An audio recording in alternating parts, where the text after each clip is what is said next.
are back with another Black with No Cream podcast. New episode every single Wednesday and Sunday. I'm your host, Ben Haggerty, aka Ben Real Verse World. This is episode 193. Today's guest is Bash.Yams, who is a director, VFX artist, and co-owner of creative studio Warm and Fuzzy. Bash has worked on projects for a ton of brands, along with music videos, commercials, films, and social content. In today's episode, we discuss a range of topics, such as John's first job in college working with the VFX department on a little film that you may have seen before called Avengers. What the fuck? He also talks about his experience working on films such as The Walk and The Shallows with Blake Lively. He shares the reason why he decided to pivot away from the film world and focus on his own production company, Warm and Fuzzy. The behind-the-scenes story on how he built one of the most viewed Instagram clips for Coachella, partnering with past podcast guest Ari Fararooy. He gives a detailed description on how they conceptualized the idea, executed the production, and pulled off the post-production on site. We discuss all this and so much more. We are excited to have you here today, but before we get started, if this is your first time tuning the podcast, you are probably wondering, what the fuck is Black with No Cream? Great question. Black with No Cream is the illest educational resource for content creators fueled by caffeine. Or at least I take my coffee black with no cream, but you can drink or not drink whatever caffeine you fuck with and still be a part of our community. We have thousands of members from all around the world working together by sharing content, asking for feedback, passing tips and tricks along to one another with the goal of pushing each other to become the best motherfucking content creators on earth.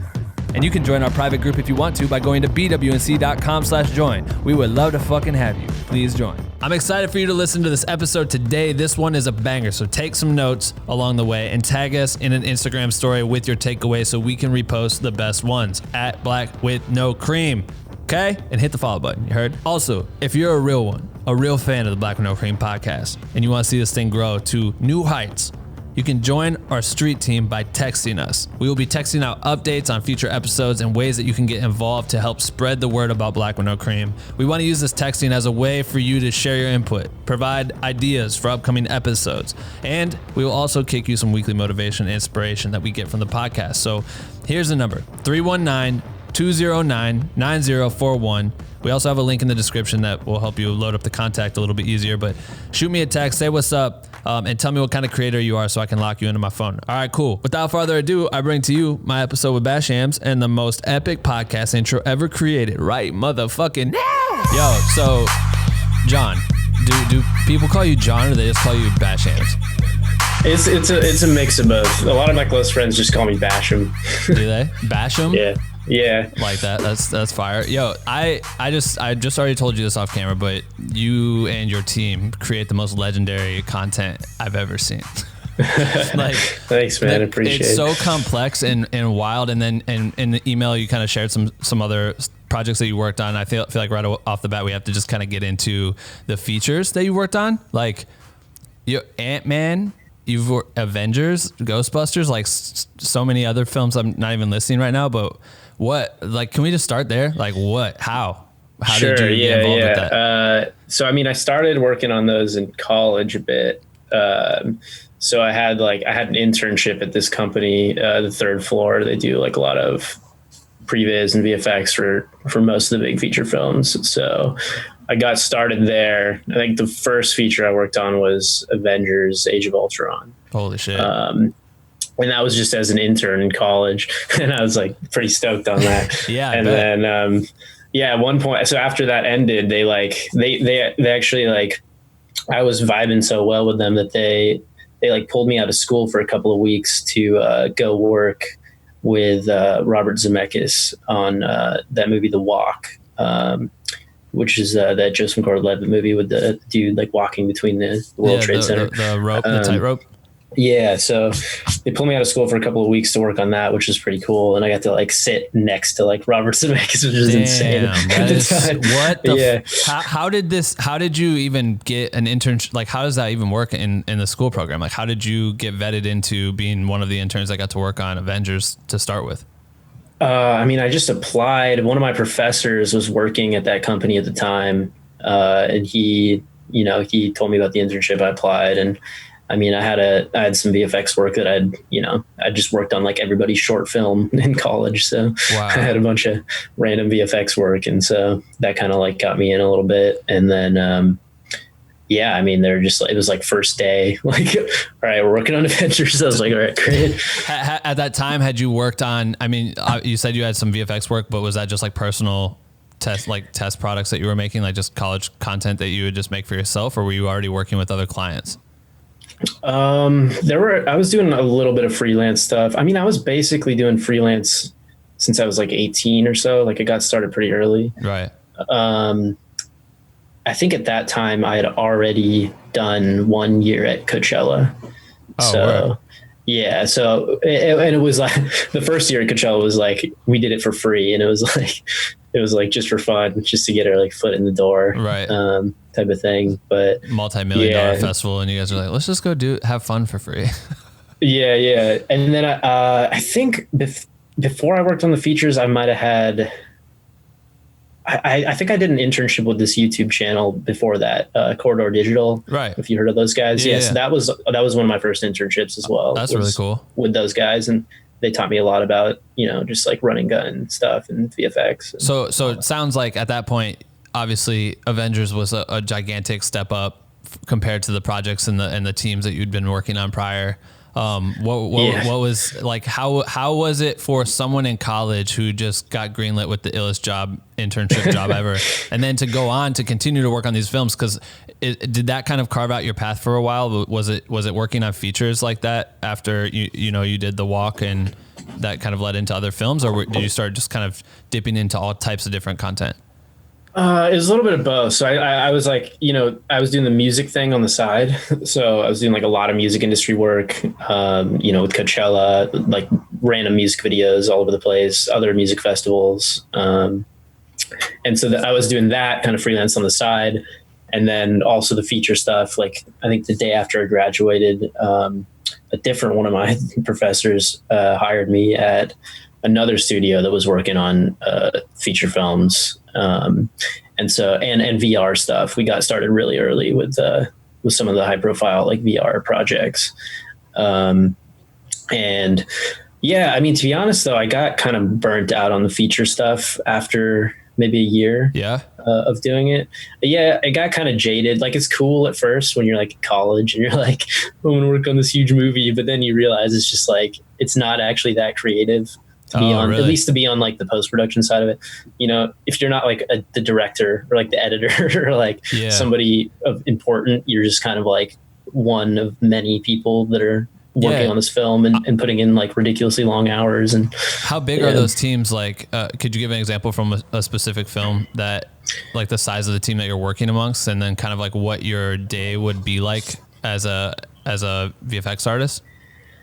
I mean, the company that I was at, the teams were always not that large, just because we would take on like a specific portion of the film. And, a typical feature film will have like, anywhere from like 5 to like 20 like VFX companies working on different sequences and stuff. So, yeah, I mean, at that job specifically, the teams weren't that big, but I mean, sometimes the hours were like insane. Oh, I bet. I mean, this is where I met my current business partner, and we always talk about this one project, The Shallows. I don't know, there's that movie with Blake Lively where she was like a surfer. Oh yeah, right. Terrifying. And there was this one sequence that we worked on that just killed us. It was like, I don't know what they were thinking, but it was a sequence where she like finds a GoPro in the water, and she's like pretending it's like, she's filming it, but they like film the entire thing in like a pool. And then we have to make it look like it was filmed like in the ocean. But instead of like filming it with a nice camera and making it look like a GoPro later, like they actually filmed it with a GoPro. Really? So like we had to, and there was like green screen and blue screen and stuff behind her, and she had all this like crazy blonde hair. Just the hardest and thing it was ever. Like a nightmare to like, it was. How long did that take? I mean, total, how many minutes of the film is that section? And then how long did it take you guys to do the build? Man, I mean, it's probably not more than like 10 minutes of the film or something, but it's like, we were up to like 4 a.m, like every day for like weeks. And like people were like yelling at each other. Like the producer of the studio, like was just like yelling at us. There's telling us how like integral this part of the film was and how like shitty it looked. Wow. What the Yeah, it was intense when we pulled through. Jesus Christ. I can't imagine that I could understand the burnout of, when you're one of maybe 25 production companies or post house that are like touching a film. It's not like I think maybe from the outside looking in, if you said you worked on Avengers, I would assume that your company did all of the VFX for Avengers, but I don't think people realize that it's outsourced to like multiple different companies, multiple different people are working on 1 minute here. Maybe there's 10 minutes over here. And that was common for all the jobs that you did. It was just like specific parts. Yeah, usually. I mean, usually the films have like their main vendors. So like, ILM or whatever, or MPC or the mill or whatever, or Frame Store will take on like a huge chunk of the movie, and then specific parts will be doled out to other vendors. Like they'll do all the rotoscoping and like some company in India for super cheap or whatever. Yeah. But yeah, for the most part, it was kind of like pieced out a little bit. So that kind of weighs into the part where you feel like you're not being that super creative if you're just like having to key out a bunch of shit, or if you're, if it's like if the job is just so redundant and you feel like you could add so much more value maybe, but they're not allowing for that progression. Yeah, exactly. I mean, there is no real creativity. I mean, it's like, okay, make this thing do this, or like, put an explosion here, or like put this thing on a screen, or like, you don't have like any say in what it's going to be really. Right. It's just, you're kind of like just executing what needs to be done. And ironically, like there's more creativity I found now in like short term, like advertising and like commercials and marketing. And yeah. Before wrapping on that, what would you say before, through that year, I guess? So you're saying you worked on features for about a year? About a year and a half. Yeah. It was both features and VR. We like essentially started this VR department at this company that we were doing lots of random VR projects for at the same time. So out of all the features and all the VR stuff in that moment, what was like one of your biggest highlights out of all those projects, or like the greatest fulfillment? Or is it just like the fact that you were able to touch some of it? As a whole, I mean, it was a really good experience. I mean, I met a ton of great artists that we still work with today. And, of course I got like a bunch of IMDb credits, which helped. And yeah, I mean, I don't think there was any one, but, the experience was good, like straight out of college to be, working on all that stuff. Yeah, it's pretty nuts. But you said you met your business partner during this time, and that's who you now collaborate with on Warm and Fuzzy?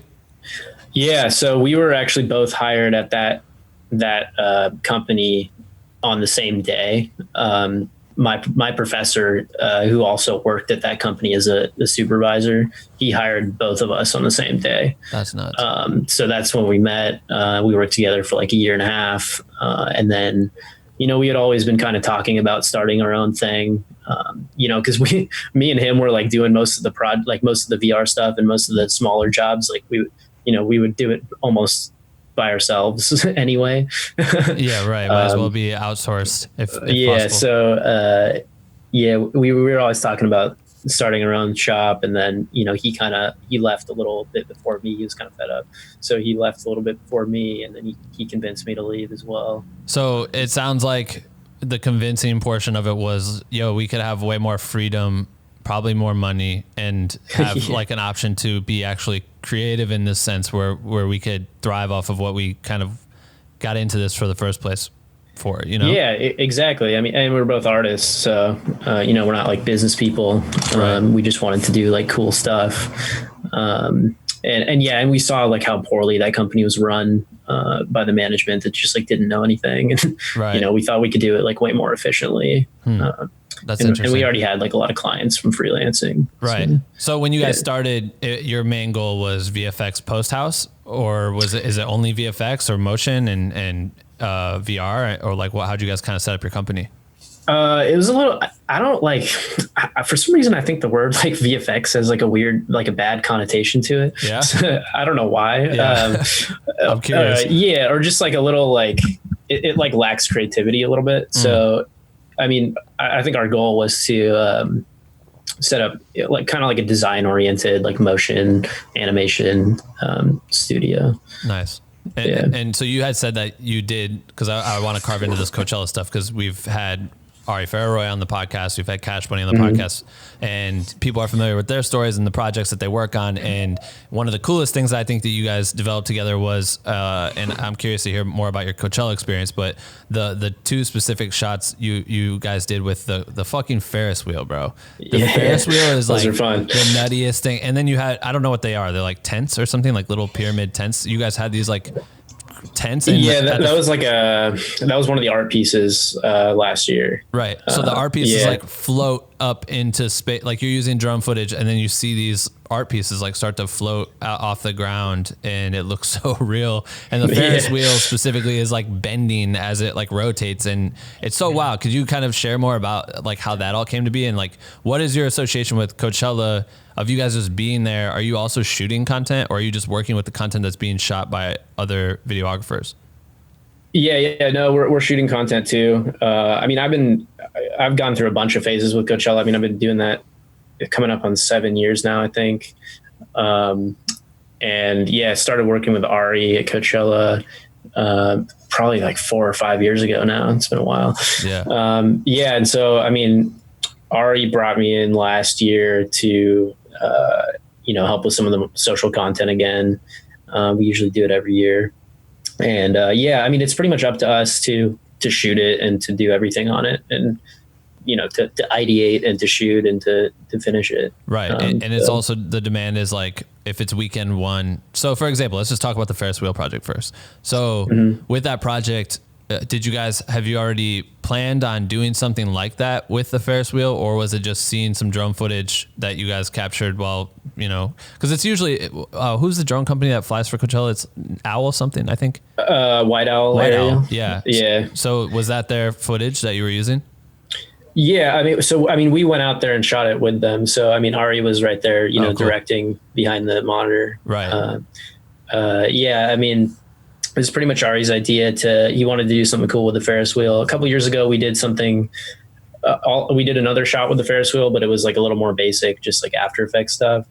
But this year we wanted to or last year we wanted to take it up a notch, and do some like CG stuff. And so, instead of focusing on like a volume of shots, because usually we pump out like quite a lot, it was like, all right, we're just going to do like these 2 shots, and we're going to make them like really involved and right. really good. Yeah. So throughout the rest of the weekend, like those are your 2 primary objectives, and were you doing other content at all, or no?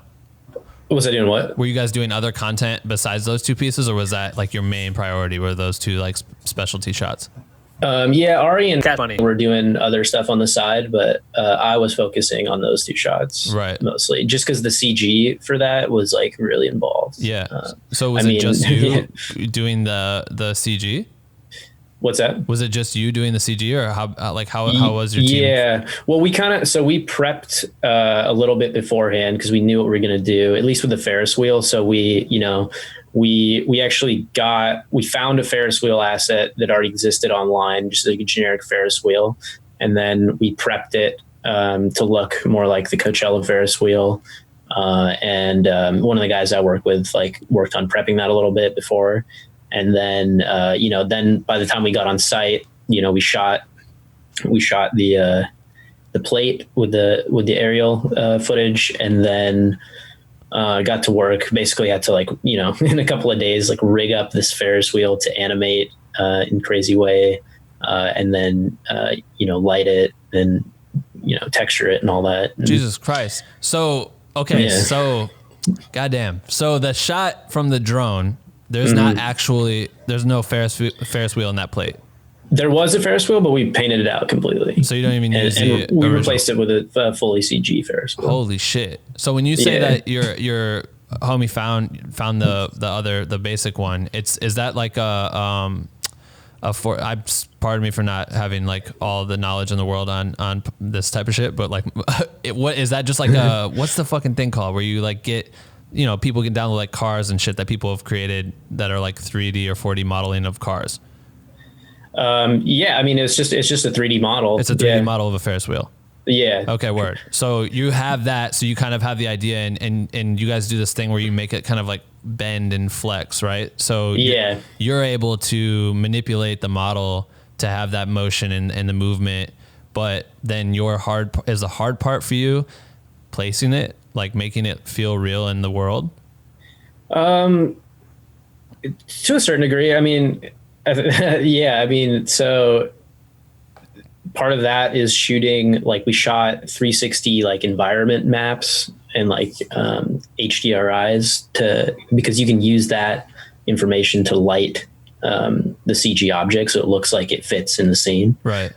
So we shot some of that when we were on site the same time of day. And then, yeah, I mean, it's just about like adding shadows and getting the textures right. And yeah, I mean, the difficult part was like the rendering, because it does take a while to render. Mm-hmm. So we like set up this crazy workflow where I was like remoting back into my office, and because at the office we have like a render farm, right? So we would send files to the office and have them render and then like download back to on-site at Coachella. Holy shit. Yeah, so like that way we could get stuff out like the same day and it would render fast. Right. And you're on the festival grounds, like doing the editing? Like in the trailer? We're like in this trailer behind like main stage. Right. It's like super loud. The sub is always like booming. Yeah, we're just like trying to editing back there. See if the vibrations are from the entire trailer moving, or if that's in the shot. Is it? Yeah, right. When you track and kind of create that getting all the information for the shadows, are you just is that like taking the drone and bopping around the world, like at the actual festival grounds to get that information, or how do you guys collect that?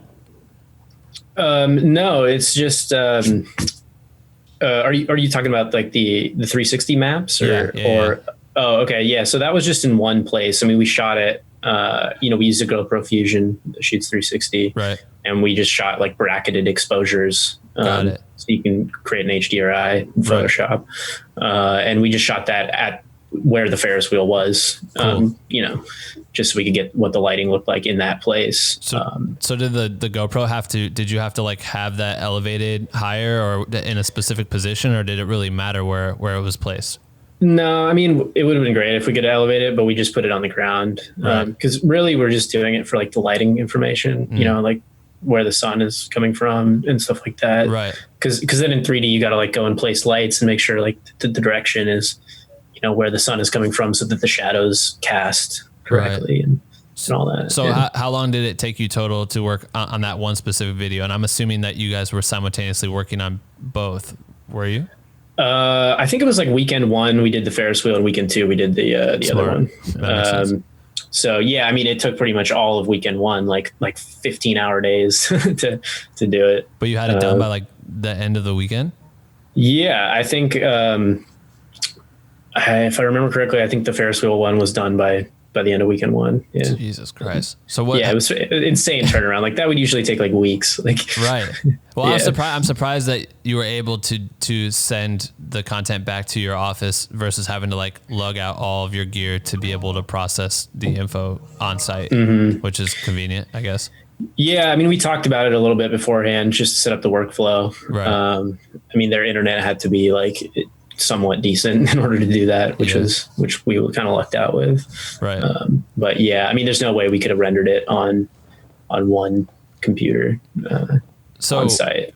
So as you finish the first one, next weekend you're going in and you're doing the art installation hovering idea. So had you guys already planned for that? Like you already specifically knew that's what you were going to do, or were you guys kind of scheming that up after you finished project one, you're going into project two? I think the whole time we were kind of talking about it. I know Ari wanted to do something involving art pieces. So at some point we just decided that like that art piece would probably be the easiest one to do that with. And it was like pretty simple and geometric, so it was easy to model out in 3D. So it was basically the same type of deal. We paint out the real one and add the fake one on top. Right. Yeah. Jesus. So what was the reaction to, I mean, I feel like no festival has done anything like this as far as like social media content to pair with the weekend's hype? You know what I mean? Like how do you feel like the reaction was there, and what was like Coachella's reaction to the content too when it was finally delivered? I mean, they're stoked on it. They're always stoked on the stuff we do. I mean, it always like blows their minds. But these ones in particular, I think they were like the most viewed posts that they've ever posted. Holy shit. And I don't know why, but because they're amazing. Because they're so dope. Yeah, it's like the Beyonce post and then like ours. Right. That's crazy. But yeah, I mean, they were really stoked on it, and they were stoked on how it performed. I mean, we were in the middle of actually working on another thing for them this year, but obviously got moved. RIP. That's. I feel like you guys. Do you feel like sometimes you guys set such a high bar that it may make the process of next year even harder? Like, or that's what I think every year, and then like somehow we one up it. Yeah, right. Yeah. Does that drive you guys? Is being able to set the bar so high? I mean, it's what's cool about that is you've secured positions for yourselves, because it's like very little people can come back and try to do something like that at that level. You know what I mean? Like you guys have just created your own lane for creativity, especially in that market. Yeah, I mean, absolutely. Yeah, I mean, there are other creators out there creating cool stuff too. I mean, they've like shifted to the strategy where they just hire a bunch of like social media creators to do all of their like content essentially, which is kind of cool. Yeah, that's dope. So with that, I'm curious on. I know you guys. You showed me some like the New Balance ad that you guys created, where you're like completely 3D modeling products for big brands. So what's been that experience working with shoe companies, and you guys did a toothbrush, but you're completely making like these amazing real life looking models, and I've seen that become something kind of, it seems to be like a lot of these Nikes and Adidas and like top brands are finding ways to manipulate and use the 3D modeling and do cool shit with it. How's your guys' strategy been as a company, like getting in with these types of brands and stepping up their content? That stuff is cool. I mean, that's like really our focus as a company, is doing like the full CG stuff. I mean,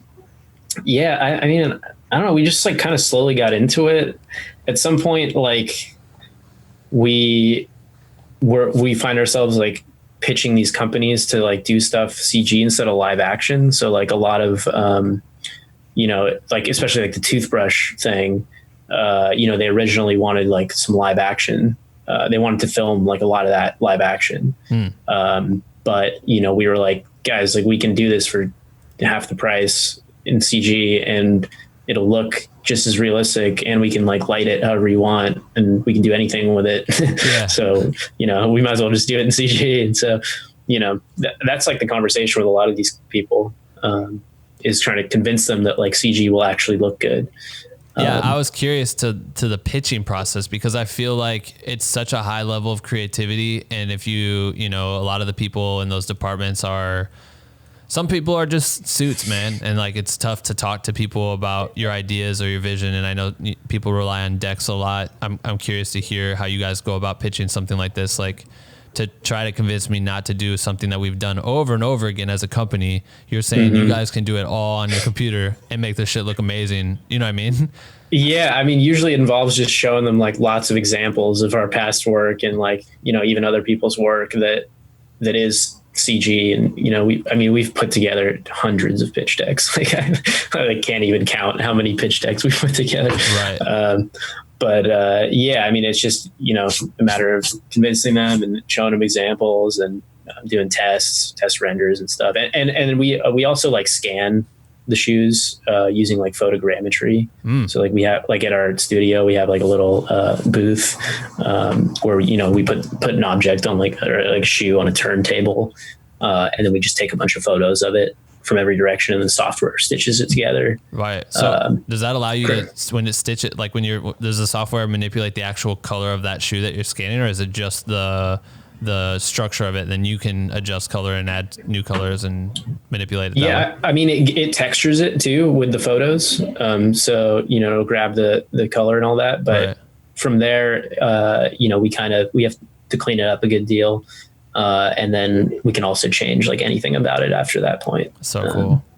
Yeah. Is it, do you feel like you said, this is stuff that you and your company want to focus more on? Like, I know you've done a bunch of music video work, and you've worked, I mean, damn near on everything from features to festival content to small music videos and large music videos. You touch it all. What is your guys' objective for like the next 5 years, as far as like what you think would be interesting for you creatively, fun and challenging creatively, but also like a desired project for you guys to take on? Yeah, I mean, that's tough, but because the situation is changing now because of the virus and all that stuff. Right. I think, people, there's like this push towards digital more and more. That's even one of the things we've been like pitching out to our clients. We're like, okay, you can't shoot live action right now. Why don't you just do like animation instead for your advertising? So you don't have to like, stop your marketing just because you can't shoot. So we're definitely pushing the animation stuff a lot, the CG stuff. But I mean, we can really work on, there's a lot of different things, just because, it takes the same skill set to do most of these, whether it's like VR design or animation or VFX, it's like using like the same softwares, same artists have the same skill sets to work on all of those things. Right. So, I mean, we like to remain versatile, but, yeah, I mean, we're definitely going into CG animation, like heavily, even original content. Like we're thinking about pitching shows, like animated TV shows and stuff like that. That'd be super cool. Yeah, that stuff's cool. Is it, you, I know you guys have a office. I think I saw you do, an FPV drone video where you flew through That's fun. That's super tight. What's the advantage? First off, how big is your team? Is it just you and your partner, and then you guys are outsourcing content? Do you guys have employees, or like how do you guys kind of work as a business? So there's about 5 of us full time. I mean, we got a studio, like 2,000 square foot studio in Culver City. Nice. There's 5 of us full time.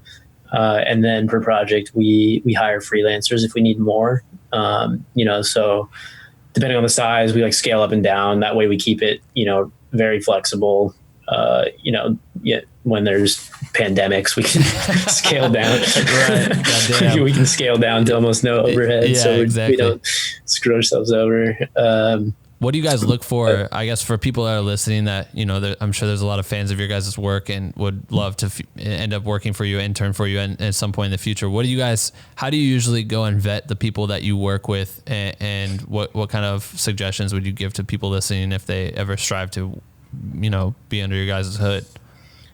I mean, it's probably 90%.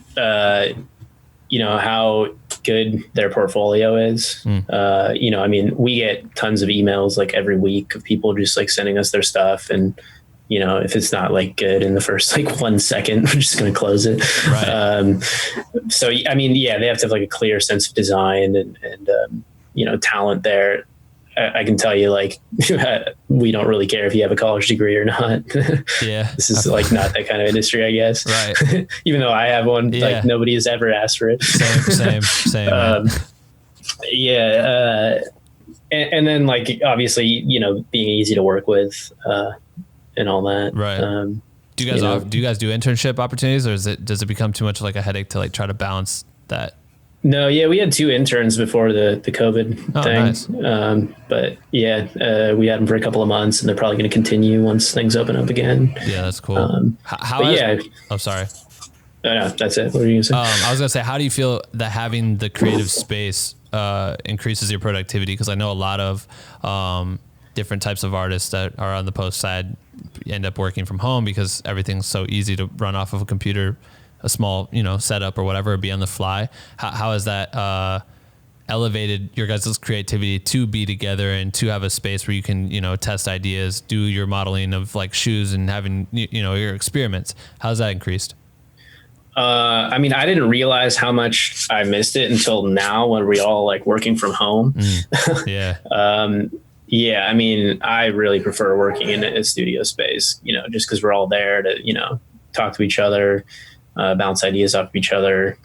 Not to mention like we're usually dealing with like huge file sizes, so having like a central server there is great for rendering and all that. Right. And generally we just like we've tried to create like a fun environment. You know, we got like arcade machines and stuff in there, and like sick. You know, like fun stuff to do. And it helps, I think, to be around like other creative people while you're working instead of just like isolated by yourself at home. Right. I know. But, yeah. I saw Cash Bunny has been doing these, I don't know if you've tuned into them, but I did. Yeah. Her, what are they called? Zoom, like hangouts for edit sessions. Yeah. Edit parties.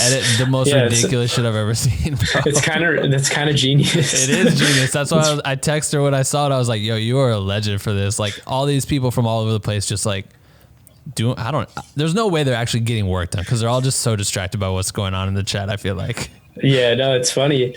Man, it is funny. Cash is super smart. She's like the stuff she does is insane. Right. I mean, she just like thinks of crazy ideas constantly. She's a nut. I feel like I don't want to take up too much of your time, but what I do think would be cool to talk about is your obsession with donuts, because donuts were like one of the first things I ever had, like physical foods from my grandpa. So I'm like obsessed with fucking smashing donuts. And then you just made the illest, like the drone. You had like an FPV drone flying around some race cars and threw some donuts on the track.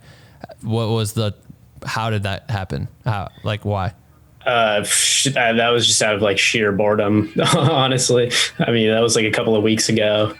I had nothing to do at home. I reached out to my friend Benoit, who's the drone pilot. He's great, by the way. Yeah. And I was like, yo, like, got any like footage lying around? And he just sent me like his library of like all the drone stuff he shot recently, and I just went through it and I was like, oh, maybe it'll be cool to have like some donuts while cars are doing donuts, like drifting. How long did it take you to make that?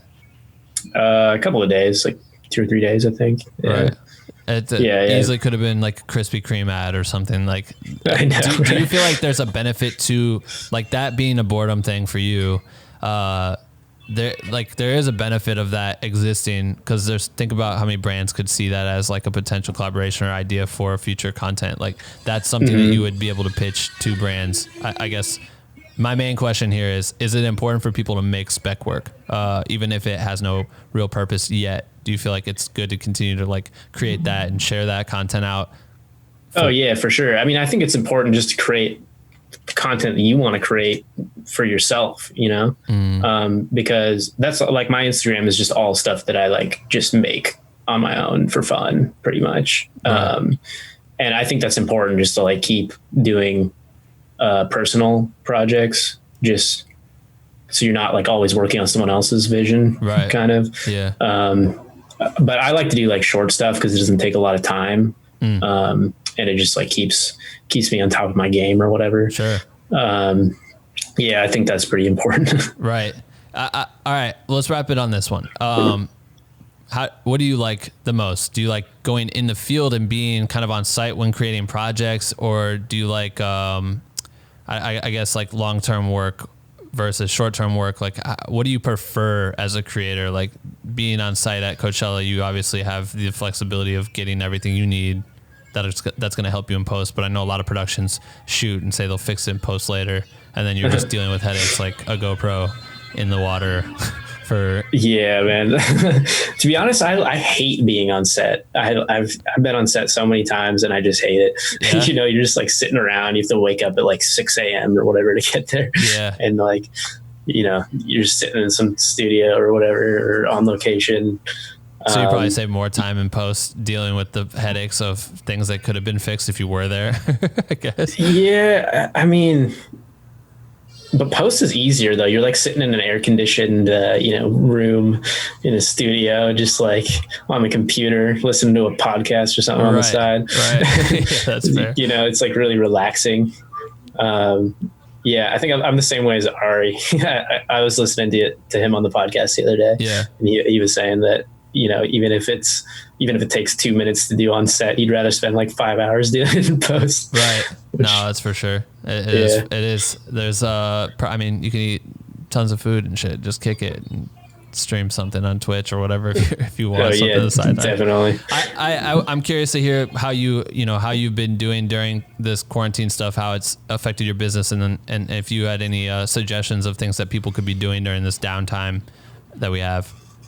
Yeah, I mean, it's definitely affected our business. I mean, we're just starting to get hit up for projects again. Like, we pretty much, as soon as the quarantine started, we didn't get a project for like a month. Crazy. Or like a month and a half.